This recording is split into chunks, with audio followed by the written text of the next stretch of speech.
Hi guys, welcome back to my channel, and in today's video I'm going to be discussing the next generation version of Grand Theft Auto 5 for PlayStation 5 and Xbox Series X. Now, today's video I wanted to discuss all of the things that we know so far about GTA 5 on the next generation of consoles, and then at the end of this video I'll kind of go over my thoughts and kind of recap everything, see what else that I think will be happening in this next gen version. So, in terms of visual upgrades, I definitely see that we will be able to play in 4K and 60 FPS.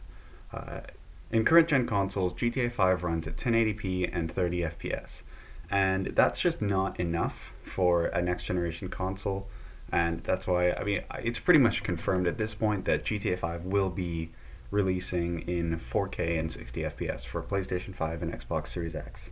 Another thing that I expect to be dramatically different in these new consoles is the loading times. Now, we all know by now the next gen consoles have SSDs on board, so we will be able to see the load times, the obnoxiously long load times from current gen consoles shortened by a good amount. We've already seen news outlets going over Red Dead Redemption 2 having much lower load times in the next gen consoles as opposed to current gen, so we're going to see the same thing with Grand Theft Auto 5.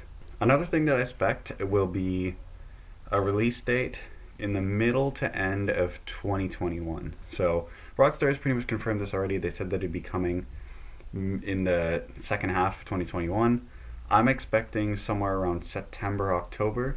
I think that's around the right time that they would release it. I'm just going off of when they originally released GTA 5 and when they released it for PS4 and Xbox One, just kind of basing my estimation on that. Rockstar has confirmed that Grand Theft Auto 5 will be getting two separate versions for the next gen consoles.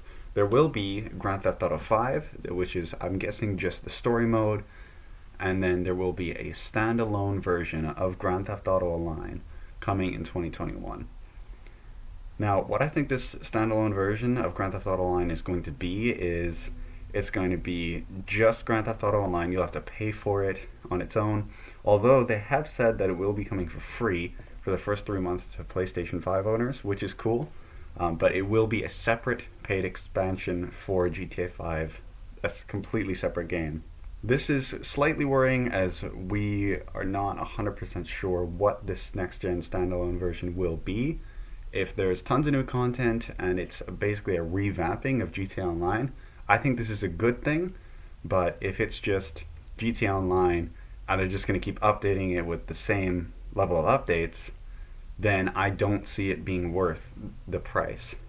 Speaking of updates, we have seen a dramatic increase in quality in the updates to Grand Theft Auto Online within recent updates. Now, I think that trend is going to go up dramatically, even more with these next-gen consoles.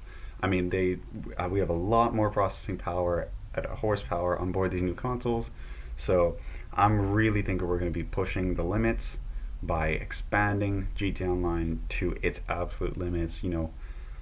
I hope to see some map expansions and some crazy stuff like that, but again, time will only tell, and we'll have to wait and see for that.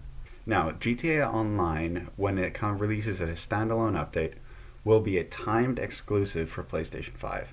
Meaning for the first 3 months you will only be available on PlayStation 5, Xbox Series X and S will be getting it after those 3 months, and they will not be getting it for free like the PlayStation console owners will get for. Now, Rockstar has already confirmed that GTA 5 will be expanded and enhanced for the next gen consoles. What I think they mean by enhanced is, as I said at the beginning of the game, they'll be running it in 4K and 60 FPS. That just makes sense, goes with the current trend of all the games and what these new consoles are meant for. And then by expanded, I feel like they might do a small expansion to the map. If any of you guys are familiar with Midnight Club LA, when that game released as a complete edition, you had a slightly bigger map with that game.